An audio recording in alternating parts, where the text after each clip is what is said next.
মশার মধ্যে একটা প্রতিবন্ধী মশা, বালা কোনো মশা নেই। কিতাব লেখছে বালা কোনো মশা না, একবারে প্রতিবন্ধী ভাও একটা নাই। আল্লাহ কয় কইরে আসত নি ফাঁসি, তোর ভাও আসেনি, ফাল্লা আমার ভাও নাই। তো যা নমরুদের না খাতে গিয়া ঢুক, ল্যাংরা মশা না খাতে গিয়া ঢুকছে, ঢুকে একেবারে ডাইরেক্ট মগজও চলে গেছে। মগজ বইয়ে আর পরে ইনসুলিন দেয়, সুই ঢুকায় আর সুই বাইর করে। যেই সুই ঢুকাইছে মগজ, একটা লাফে 3 হাত উঠছে নমরুদ্দা। পার্লামেন্টে বইয়া রয়েছিল, মশায় যখন খামড় দিছে পার্লামেন্টের নাচ শুরু করছে ডিজে গানের মতো, উরুম দুরুম নাচে। সে আরো বিভিন্ন মন্ত্রীরা বসা, দেশের বিভিন্ন জায়গার থেকে অনেক রাষ্ট্রপতিরা আইছে, আইয়া যখন দেহে দেশের বাদশাহ এইভাবে ডিজে করে পার্লামেন্টে বসে, এটা কি পাগল নেই? ও পাগল তো আসিন না, হঠাৎ করে নাচে কা। ও নাচতে নাচতে মশাও তো কম খারাপ না, কারণ টেং টুং যেটি না থাকে এরা মারাত্মক খারাপ থাকে। এই মশা কিন্তু মারাত্মক খারাপ, হেদের সুই ডুগা যে বাইর করে না। আর এইদিকে নমরুদ্দা ডিজে গানের মতো নাচতেছে, কোনোভাবেই ব্যথা কমে না। নাচে মানে ঘটনা কিটা, যা পায় তা দিয়ে মাথার তা পায়, কোনোভাবেই ব্যথা কমতেছে না। হঠাৎ আসেন জুতা একটা গাছ, এটা জুতাটা মারছে মাথার বাড়ি। সেই জুতাটা বাতাত বাড়ি মারছে, জিব্রাইলে আবার যোগাযোগ রাখতেছে মশার সাথে। মশারে ফোন দিয়া কইছে তাড়াতাড়ি ছাইরা দে, ইনসুলিন টাইনা তুল। যখন হের সুই টান্দা তুলছে, ব্যথা ছাড়ছে। এখন নমরুদে জুতার ভাইসা সব বনা, কি একটা জিনিস বারে দিলাম, মাথার ব্যথা দিল সাইরা। জুতার মধ্যে কোনো ওষুধ আছে না? আসলে কি জুতার কোনো ওষুধ আছে? এটা আল্লাহ বেজ্জতি করার একটা সিস্টেম। জুতাটা বাড়িছে, ব্যথা কমে গেছে, তার মানে জুতা আল্লাহ ব্যথা কমাইতেছে।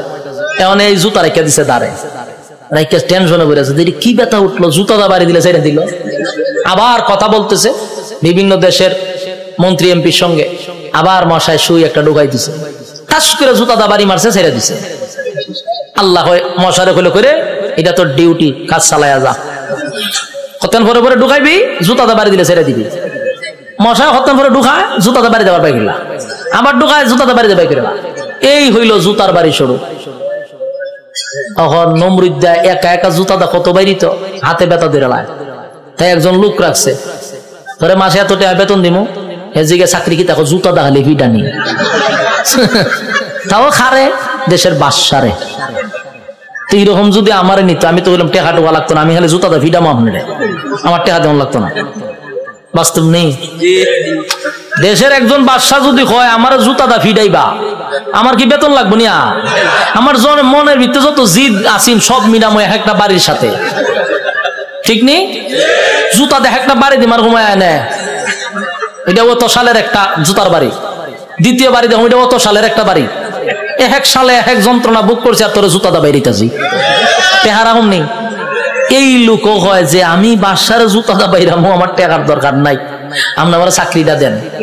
চাকরি দিছে, এখন পার্লামেন্টে বেশা বৈশা কথাবার্তা বলতেছে, যখন মশা কামড় দেয় ইশারা দেয় তাড়াতাড়ি দে, পাশে জুতাটা ঠাস করে পিছন দিয়ে বাড়ি মারে।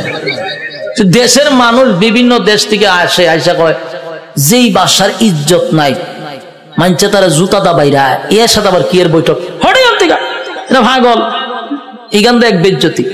তো জুতাটা বাইরিতে বাড়িতে প্রথম তো শখে শখে জুতাটা বাইরেছিল, ঠিক না? জুতাটা যে বাইরেছে প্রথম তো শখেই বাইরেছে, আনন্দে বাইরেছে, কিন্তু বাইরিতে বাইরিতে তখন তো বেচারার বিরক্ত হয়ে পড়ছে। কত বাইরিত, খানা খাইতে পারে না, ঘুমাইতে পারে না, বাথরুমও যাইতে পারে না, খালি বাইরা। এই বেচারা হয়েছে বিরক্ত, এমন অবস্থা হয়েছে এখন জুতাটা বাইরে নিয়ে লাগে হতান পরে পরে। বাথরুমে গেছে, একটা বাথরুম করতে গেলে টাইম নাই না, জুতাটা বাড়ি দেয়, সে বিপদ পড়ছে না, খানা খাইতে পারে না। এই বেচারা কয় এর যদি আমি জুতাটা বাইরিতে থাকি আমি এমনি মরে যাবো গা, খাওয়ার নাই ঘুম নাই তো আমার মরণ হয়, তে একবার এর মাইরি মরে যাই। এখন হে কইলো সিদ্ধান্ত নিয়েছে না, এমন মরম চাকরি না করলে আমার গরদান যাইব, আর আমি যদি চাকরি করতে তাই আমি এমনি মরে যাবো গা, তে এক বালা হেরে মাইরা মরে যাই। তখন একদিন জুতার বদলা বড় একটা মুগুর লইছে, আমরা এটা কি তা করি মুগুর করি, মুগুর লইছে একটা, লইয়া পিছে বইয়া রয়েছে। যখন জুতাটা বাড়ি দে, তখন মুগুর লইয়া যৎকান শরীরে শক্তি আসিন, একটা বাড়ি দিছে, মাথার 2 ভাগ হয়ে যা। ল্যাংরা মশা যে মাথার ধরেছিল, ছায়া দেয় ছাদ নাই, ছাদ নাই, মশায় চিন্তা করবো যেরকম একটা নোংরা পরিবেশে কি আর বন যায়, মশা গেছে। নমরুদ্দা শেষ নি, কার সাথে পাল্লা লইছিল? আল্লাহ মারছে কেমনে? জুতা দা ফিডাইয়া মারছে। এই জন্য আল্লাহ ছাড় দেয় ছেড়ে দেয় না। বুঝসারে চিনুন না আপনারা? এখানে যারা বয়স 30 আছে এরা বুঝসারে চিনব। ডব্লিউ বুশ হে কিন্তু কম করছে না, এই দিয়ে আমরা দেখছি। হে অনেক মুসলমানের রক্ত দিয়া গোসল করছে, হে কম করে নাই। শেষে আল্লাহ হেরও কিন্তু সাংবাদিকের জুতাদা ফিটাইছে। এক সাংবাদিকের জুতা দাবি মারছে, আর এই জুতার দাম অনেক হয়ে গেছে। মিডিয়ন জাদুঘর আছে। আল্লাহর মায়ের আস্তে আস্তে ছাড় দেয় ছেড়ে। যারা জুলুম করতেছেন, যারা জুলুমের মধ্যে আছেন, যাই না রাখেন জুলুমের শেষ আছে। যারা জুলুম করে তাদের দুইটা শাস্তি, একটা দুনিয়ায় একটা পরকালে। দুনিয়ায় ততক্ষণ না পর্যন্ত আপনার মৃত্যু দিবে না যতক্ষণ আপনাকে দুনিয়াতে আল্লাহ চরম পর্যায়ের বেজ্জতি না করবে। চরম পর্যায়ের বেজ্জতি করার পর আপনার মৌত দিবে আল্লাহ। এরপরে পরকালে তো আছে কুবা শামসুর মতো, ইচ্ছা মতো কুবাইব। বাস্তব না বাস্তব? সাইজ কিন্তু আল্লাহ ছেড়ে দিত না, জনমের সাইজ করব। এজন্য যারা জুলুম করেন স্পষ্ট শুনে রাখেন, প্রথম নাম্বার কথা হলো ততক্ষণ না মরবেন না যতক্ষণ আপনার আল্লাহ দুনিয়াতে চরম পর্যায়ের বেজ্জতি না করবে, অপমান করবে। এরপরে মৃত্যু দিবে, আর পরকালে তা আছে। ওয়াং সাং সুচি কি তাই ইজ্জতে আসেনি, তাইরে জনমের দেওয়া দিতাছে, এখন বন্দি করে রাখছে। পারমার মুসলমানের রক্ত খাইছিল না, তাই রক্ত চুষা খাইতেছে। আরো বেজ্জতি হইব, আরো দেখবেন সামনে, অপেক্ষায় থাকেন। বাকিটা দেখার বয়স আপনারা রয়েছে, আল্লাহ দেখাইব। আল্লাহ বলেন ছাড় দেই কিন্তু ছেড়ে দেই না। আমি যখন ছাড় দেই বুঝিস না আমি তোরে ছাইরা দিছি। ধরব যেদিন আমি আল্লাহ ধরব, জনমের ধরা ধরব, পৃথিবীর কেউ তোরে রক্ষা করতে পারবে না। আমি আল্লাহর নিয়ামত খাইয়া আমি আল্লাহর নাফরমানি করস, ছাইরা দিব না, কিন্তু জনমের ধরা ধরব।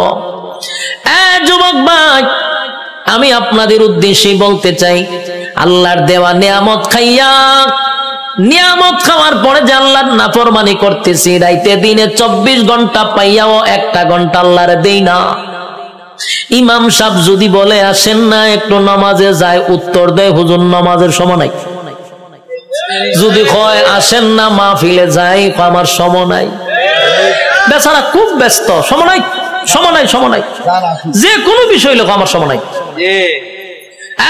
প্রশ্ন হলো তোমার সময় নাই, সময় নাই, কিন্তু যেই লোকটা বলছে নামাজের জন্য সময় নাই, ওয়াজ মাহফিলের জন্য সময় নাই, এই লোকটারই দেখবেন ব্যবসার জন্য সময় আছে, চাকরির জন্য সময় আছে, বন্ধুদের আড্ডায় সময় আছে, বিশ্বকাপ খেলা 90 মিনিট দাঁড়ায়া দেখার সময় আছে, বিভিন্ন জায়গায় আড্ডায়, কফি আড্ডায় সময় আছে, সব জায়গায় বেচারার সময় আছে।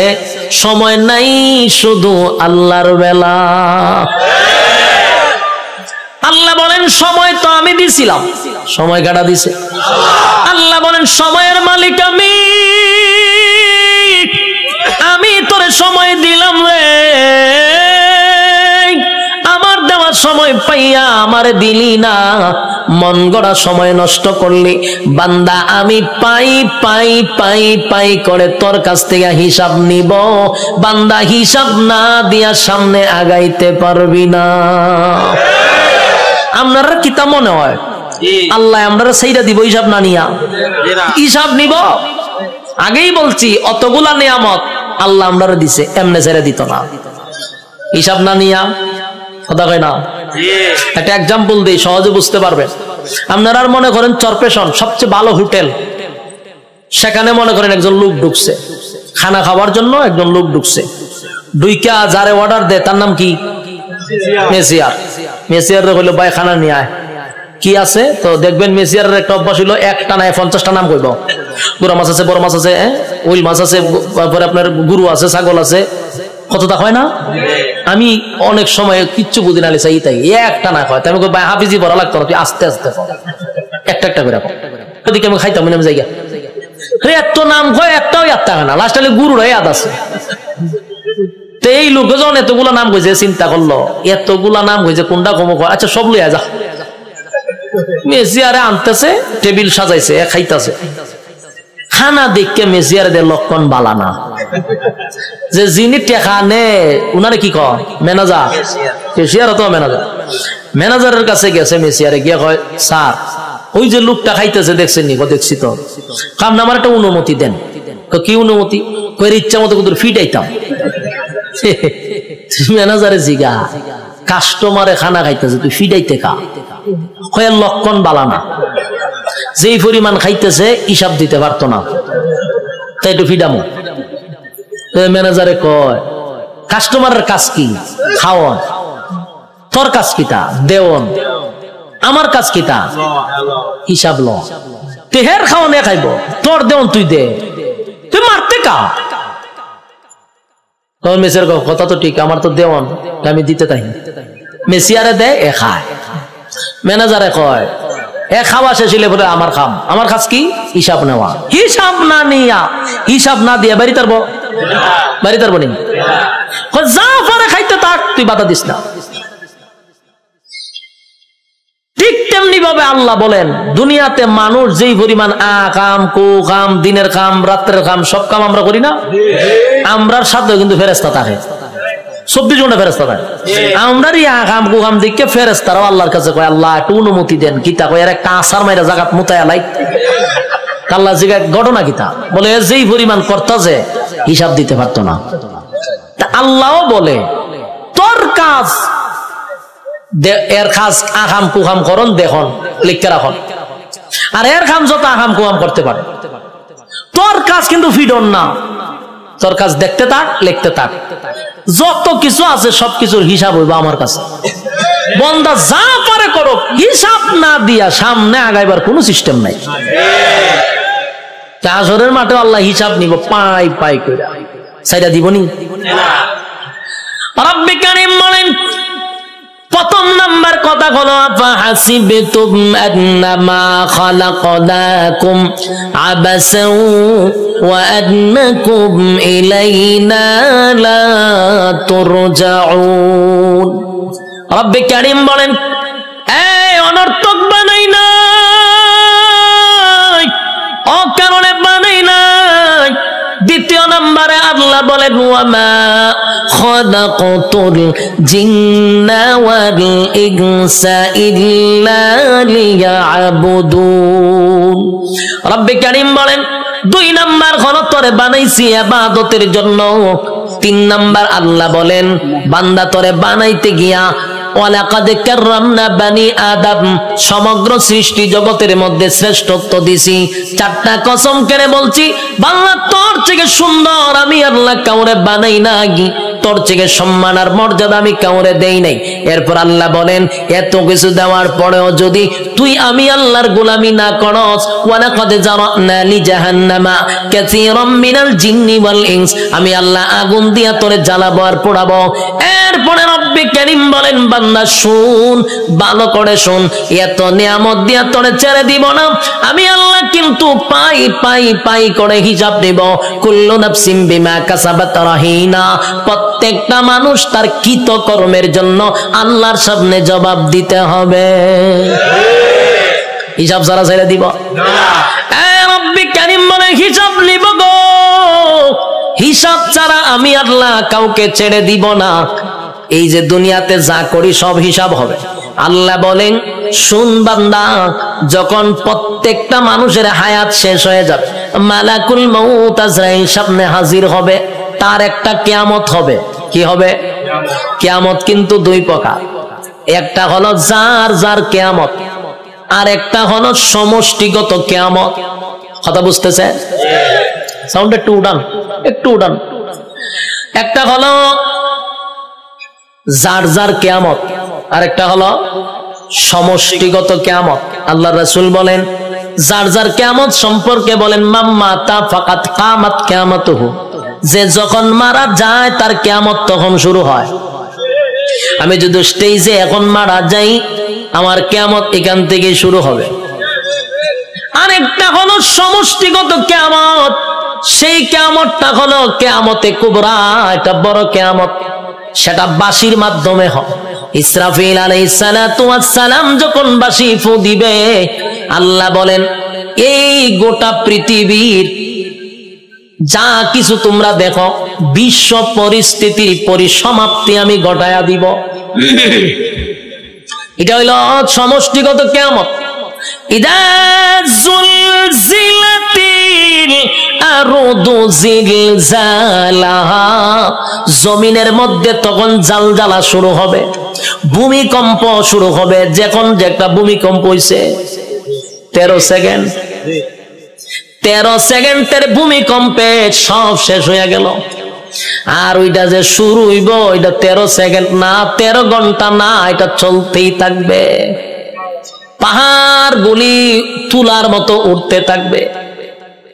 বিল্ডিং তো দূরের কথা, পাহাড় উইরে উইরে চলবো। এই ভূমিকম্প থামবে না। কুল্লু মান আলাইহা ফান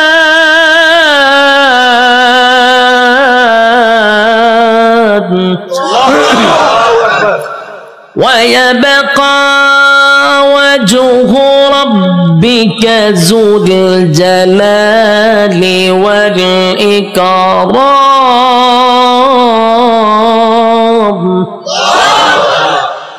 সব শেষ করবো। এই অবার্ডার কইও সাউন্ড বাড়ানোর দরকার। আমি একটি রিবাব আর ইকুড়া তুলে দেন না, আমি চিল্লাইলে তো ইকু রাখবো। হালকা রিবাবের ভিতরে ইকুড়া দেন। অত্যন্ত কিয়ামত শুরু করছিলেন মাইক মাহফিল, এখন হালকা একটু রিবাবটা ধরায় দেন আমার, যাতে প্রেসারটা গলাত না পড়ে। আল্লাহ বলেন কুল্লু মান আলাইহা ফান ওয়া ইয়াবকা ওয়াজহু রাব্বিকা যুল জালালি ওয়াল ইকরাম। চলবো। কুল্লু মান আলাইহা ফান, সব ধ্বংস হবে। ওয়া ইয়াবকা ওয়াজহু রাব্বিকা যুল জালালি ওয়াল ইকরাম, শুধু আল্লাহ ছাড়া সব ধ্বংস। আজরাইলও ধ্বংস, যে সিংহায় ফুক দিব সেও ধ্বংস হবে। মোট কথা কেউ থাকবে না। এটা হলো সমষ্টিগত কিয়ামত। আর প্রথম হলো যে যখন মারা যাবে তার কিয়ামত তখন থেকেই শুরু হবে। যুবক ভাইরা আমার, আল্লাহ বলেন প্রত্যেকটা মানুষের কিয়ামত আছে রে। যে যখন মারা যায় তার কিয়ামত শুরু হয়ে যায়। যেদিন মারা যাবেন আল্লাহ বলেন হিসাব নেওয়ার জন্য আল্লাহ পুনরায় আবার আমাদেরকে দাঁড় করাবে। আলোচনার শুরুতে একটা কথা বলছিলাম, আমরা কিন্তু এই পৃথিবীতে পরীক্ষা দিতে আসছি, ইয়াদ আছে না? পরীক্ষা দিতে আসছি। বলুন তো রেজাল্টটা কোথায় দিবে? রেজাল্ট কিন্তু পরকালে হবে। আল্লাহ কয় রেজাল্টটা দেখানোর জন্য আবার তোদেরকে পুনরায় আমি জীবিত করব। আল্লাহ বলেন সিংহায় যখন ফুঁক দিব সব ধ্বংস হয়ে যাবে রে।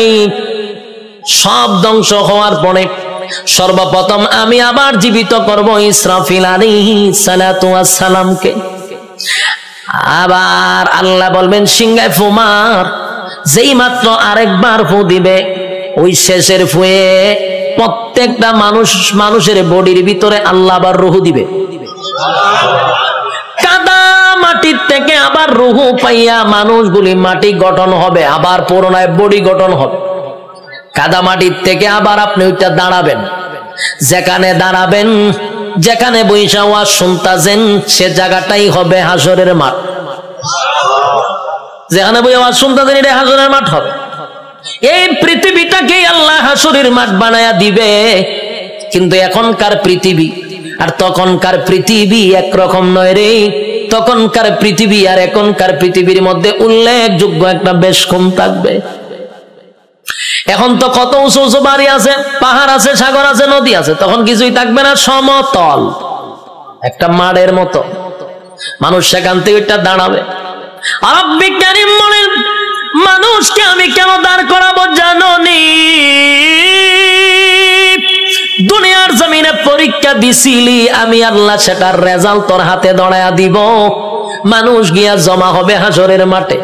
কেউ পানি পান করবে, কেউ কলিজা পাটা পিপাসা লইয়া হাসরের মাঠে দাঁড়ায়া থাকবে। একদিন নয় রে, 2 দিন নয়, 50টা হাজার বছর দাঁড়ায়া থাকতে হবে। সাধারণ কথা না, সাধারণ কথা না।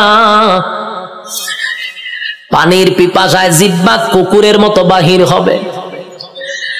আল্লাহর পয়গম্বর বরকতে হাত দিয়ে কাউকে পানি পান করাবে, আর কেউ পানি না পান করে হাসরের মাঠে দাঁড়ায় থাকতে হবে। 50,000 বছর বাড়ির কাছে না, সূর্যের তাপে মানুষের মাথার মগজগুলি গলে গলে পড়বে, জিহ্বাটাও বাহির হবে।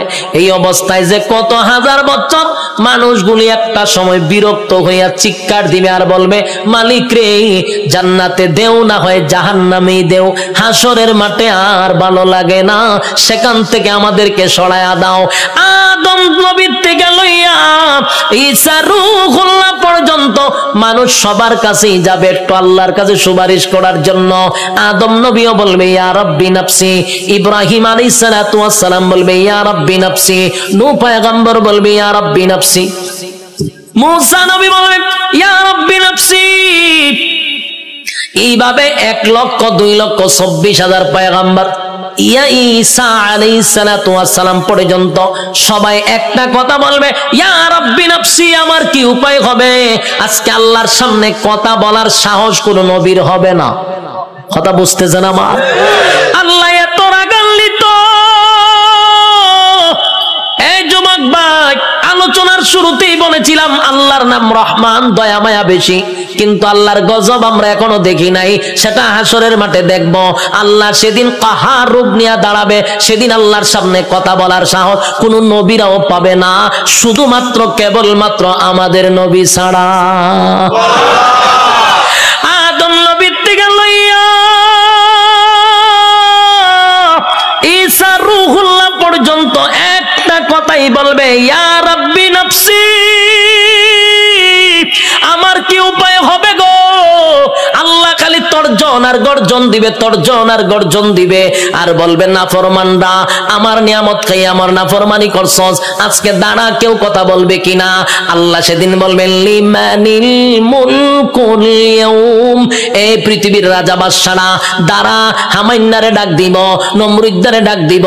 আল্লাহ সেদিন বড় বড় ক্ষমতাশীলরে ডাক দিবে, নমরুদ্দা দাঁড়া, ফেরাউন্না দাঁড়া।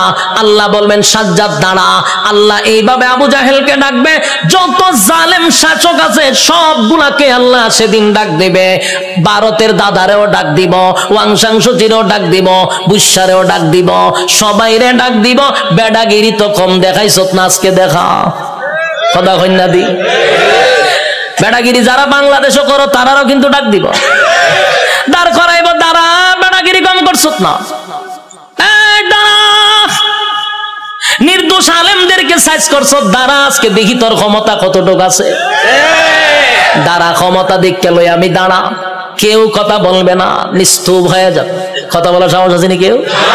এখন এনে কত বেডাগিরি, এখন বেডাগিরি অভাব নাই। সেদিন কেউ কথা বলবে না, কেউ কথা বলবে না। আল্লাহ তখন নিজেই কইব লিল্লাহিল ওয়াহিদিল কাহার, আজকের একমাত্র ক্ষমতা আমি আল্লাহর। এই ভয়াবহ পরিস্থিতিতে কেউ কথা বলার সাহস পাবে না। আল্লাহ নিজেই কোরআনে বলেন يوم يفر المرء من أخيه وأمه وأبيه وصاحبته وبنيه। কিয়ামতের মাঠটা এমন হবে, মা তার সন্তানের পরিচয় দিবে না, সন্তান মার পরিচয় দিবে না, বাবা তার সন্তানকে চিনবে না, পরিচয় দিবে না, চিনলেও পরিচয় দিবে না। ভালো করে চিনবো, পরিচয় দিত না। স্ত্রী তার স্বামীর পরিচয় দিবে না। কেন দিবে না? একটা নেকির কারণে। যদি আমার কাছে নেকি চায়, কেউ কাউরে পরিচয় দিবে না। সেদিন কি কোন পীর সাহেব তার মরিদানের পরিচয় দিব? কথা হয় না? দি পীররা গিয়া কি মরিদানটা তালাশ করবো? পীরও বলবে ইয়া রাব্বি নাফসি। সাধারণ জনগণ যে স্লোগান দিবে, পীরও সেই স্লোগান দিবে, কারণ পীরের ক্ষমতা দুনিয়াতে আছে গরু ছাগল খাওয়ার, কিন্তু পরকালে এই ক্ষমতা নাই। পরকালে ফিডার ছুড়ে দৌড়াইব খালি। যুবক ভাই, কিয়ামতের মাঠে কেউ কারো হবে না। আল্লাহ সেদিন হিসাব নেওয়ার জন্য দাঁড় করাবে, একটা দল ডান দিকে আর একটা দল বাম দিকে। আল্লাহ যার কাছে হিসাব চাইব, রেজাল্ট যার হাতে দড়াইয়া বলবে হিসাব দে, আল্লাহর কসম জান্নাতের গ্রাণও সে পাবে না। আমার কথা বুঝতেছে? আজকে এই কথাটা সারা জীবন ইয়াদ রাখবেন। আল্লাহ যার কাছে হিসাব চাইব, হে কোনোদিন জান্নাতে যাবে না।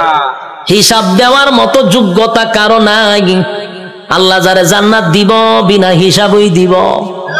সুবহানাল্লাহ। যারে জান্নাত দিবে গো বিনা হিসাবে জান্নাত দিবে, কারণ হিসাব চাইলে বান্দা আটকা পড়ে যাবে। হিসাব চাওয়া মানেই হলো বিপদে পড়ে গেছ। আল্লাহ বামপন্থীদেরকে হিসাব নিবে। দুইটা দলে যখন মানুষ দাঁড়াইব, আল্লাহ তখন ফেরেশতাদেরকে বলবেন নাফরমান গুলাকে জিগা 24 ঘন্টাদের সময় দিছিলাম কোন কাজে ব্যয় করছে, আমি যে যৌবন কাল দিছিলাম কোন কাজে ব্যয় করছে, হিসাব দিত গো। হিসাবে আটকা পড়ে যাবে। আল্লাহ তখন ফেরেশতাদেরকে বলবে এটি নাফরমান, আমার দেওয়া নিয়ামত খাই আমার নাফরমানি করছে। আজকে তার হাতটারে লোহার মতো শক্ত করে দেয়, বাম হাতটারে লোহা বানাবে, শক্ত হয়ে যাবে। আল্লাহ কয়টার ব্যাখ্যা করবো, কয়টা বুক বরাবর ঢুকা, বুক ছিদ্র করে কলিজা ছিদ্র করে পিছন দিকে টেনে বাম হাতটা বাহির করবে। নাউজুবিল্লাহ। বাম হাত বুক ছিদ্র করে পিছন দিকে বাহির করার পরে এবার হাত চলে গেল পিছনে, মাথা কিন্তু সামনে। আল্লাহ এবার দিবা আমল নামা, ওই যে রেজাল্ট দুনিয়াতে যে পরীক্ষা নিছিল এই রেজাল্টটা হাতে দিবে। ফেরেশতারা কইবে আল্লাহ হাত পিছনে চেহারা সামনে। আল্লাহ কয় নাফরমানের চেহারাটা ভাঙ্গা মস্কাইয়া এরপরে পিছনে নিয়ে যা। এ যুবক ভাই, প্রথমে বলেছি আল্লাহর মায়া দয়া বেশি গো, তেমনি ভাবে আল্লাহর আযাব আর গজব বেশি রে। বাম হাতটা বুক বরাবর ঢোকাইয়া পিছন দিকে বাহির করিয়া গাঁটটা মস্কাইয়া ভাঙ্গা পিছনের দিকে নিবে। মরবেন না কিন্তু, কারণ মরণ নাই। গার ভাঙ্গা পিছন দিকে নিবে নিয়ে আল্লাহ কইব নে রেজাল্টটা দেখ, ক্লাসও বইয়া কি করছিলি বান্দা একটু দেখ। বান্দা দেখবে আর বলবে মালিক রে আমার প্রতি তুমি বেইনসাফি করো নাই, ইনসাফের বিচারটাই করছো। কারণ সে দেখবে যা কিছু লেখা সব তার চোখের সামনে বাজবে। রাতের আধারে কি করছে, দিনের আলোতে কি করছে, সব লেখা। আল্লাহ একটা বাড়ায়া লেখে নাই, একটা কমায়া লেখে নাই। দেখ বান্দা, সেদিন আল্লাহ বলবেন এই নাফরমান আমার নাফরমানি করছে, এবার তাই মিজানের ভাল্লার যাইব, এখানে আমল নামা হালকা হয়ে যাবে। এরপরে যাবে ফুলসিরাতের কিনারায়, সেখানে যাওয়ার পরে দেখবে জাহান্নামটা তার জন্য উৎ পেতে বসা। আমার কথা নয় গো, আল্লাহ কোরআনে বলেন ইন্না জাহান্নামা কানাত মিরসাদা লিত্তাগিনা মাআবা লাবিসিনা ফিহা আহকাবা লা ইয়াযুকুনা ফিহা বারদান ওয়ালা শারাবা ইল্লা হামিমান ওয়া গাসসাকা জাযাআউ ওয়াফাকা। আল্লাহ বলেন ইন্না জাহান্নামা কানাত মিরসাদা, নিশ্চয় জাহান্নাম তোর জন্য উৎ পেতে বসা। লিত্তাগিনা মাআবা, সীমা লঙ্ঘনকারীদের জন্য জাহান্নাম। লাবিসিনা ফিহা আহকাবা, এ ভাই যুগের পর যুগ জাহান্নামে থাকতে হবে। লাবিসিনা ফিহা আহকাবা, যুগের পর যুগ সেখানে অবস্থান করবে। লা ইয়াযুকুনা ফিহা বারদান ওয়ালা শারাবা, আল্লাহ বলেন সেখানে কোনো পানির ব্যবস্থা করা হবে না, ঠান্ডা পানির ব্যবস্থা করা হবে না। ইল্লা হামিমান ওয়া গাসসাকা, তবে চিৎকার যখন পানির জন্য মানুষ করবে তখন আল্লাহ একটা পানি দিবে। এই পানিটা হবে তোর শরীরের রক্ত, তোর শরীরের পোষ, বিষাক্ত পানিটা পান করার জন্য দিবে। পানি গরম টকবক, পানিটা পান করার পরে জাহান্নামীদের নারী বুড়ি সব বাহির হয়ে যাবে পায়খানার রাস্তায়। চিৎকার দিয়া বলবে মালিক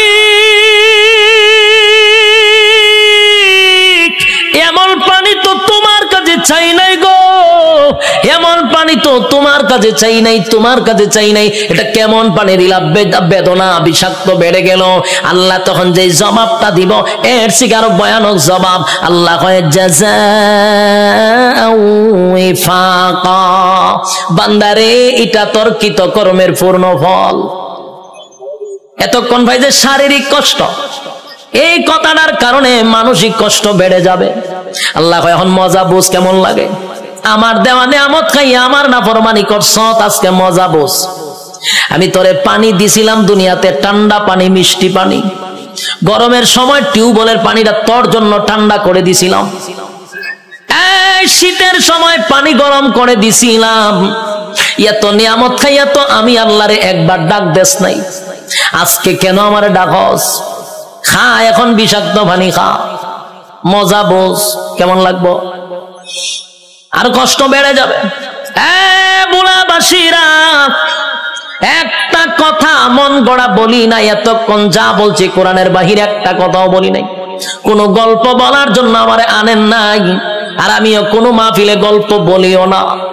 যতক্ষণ বসছেন কোরআনের বাহিরে কোনো কথা শোনেন নাই। শেষ কিছু সময়, আমি আর সময় লম্বা করব না, কিছু সময় আপনারা আমার দেন, আমি ফিনিশিংটা দিয়া দিই। এবার আসুন, বিরক্ত হইতেছেন? হ্যাঁ, বিরক্ত হলে আমার ডাবল সুবিধা। আমার মাথায় ব্যথা করতেছে, তারপর আপনাদের আগ্রহ দেখে ওয়াজ করতেছি, খারাপ লাগতেছে? বিরক্ত হইতেছে? কথাগুলি দিলের কান লাগায়া শুনেন। রব্বে কারীম কিন্তু হিসাব নেওয়ার জন্য আবারও দাঁড় করাবে, হিসাব নিবে, জাহান্নামে আপনার স্থান হবে। আল্লাহ কয় আমি তোরে নিয়ামত দিছিলাম আমার ইবাদত করার জন্য, গোলামি করলি শয়তানের, আমি আল্লাহর গোলামি করলি না। এখন মজা বুঝ, জাযাউ ইফাকা। ছাইরা দিত না কিন্তু আল্লাহ। যুবক ভাই, এখন আসুন, একটা দল জাহান্নামে চলে গেল, আরেকটা হলো ইল্লা আসহাবাল ইয়ামিন। আরেকটা দলের কাছে আল্লাহ কোনো হিসাব চাবে না, বিনা হিসাবেই জান্নাত দিবে। বিনা হিসাবে জান্নাত। রব্বি কারীম বিনা হিসাবে জান্নাত দিবে গো, বিনা হিসাবে জান্নাত দিবে। ডানপন্থীদেরকে আল্লাহ ডান হাতে আমলনামা দিবে। ডান হাতে আমলনামাটা ডানপন্থীরা পাওয়ার পরে খুশিতে লাফাইতে লাফাইতে লাফাইতে থাকবে। এত আনন্দ কেন জানেননি? নিম্নস্থলের একটা জান্নাতির জন্য আমার আল্লাহ এই পৃথিবীর 10টা পৃথিবীর সমান জান্নাত রাখছে। আরো জোরে করে আল্লাহু আকবার, আরো জোরে আল্লাহু আকবার। ইমানের আওয়াজ দিয়ে বলেন আল্লাহু আকবার। রব্বে কারীম বলেন বান্দা শুন, এই পৃথিবীর 10টা পৃথিবীর সমান্তরে জান্নাত দিব, নিম্নস্থলের জান্নাতীরে 10টা পৃথিবীর সমান রাজত্ব দিব। ডান হাতে আমলনামাটা পাইয়া বান্দা লাফাইতে থাকবে আর বলবে মালিক আমি এত খুশি, এত খুশি, এত খুশি, এত আনন্দ, এত আনন্দ আমি কোথায় রাখবো? লাফাইতে থাকবে। আল্লাহ কয় দাঁড়া, লাফাস কেড়ে।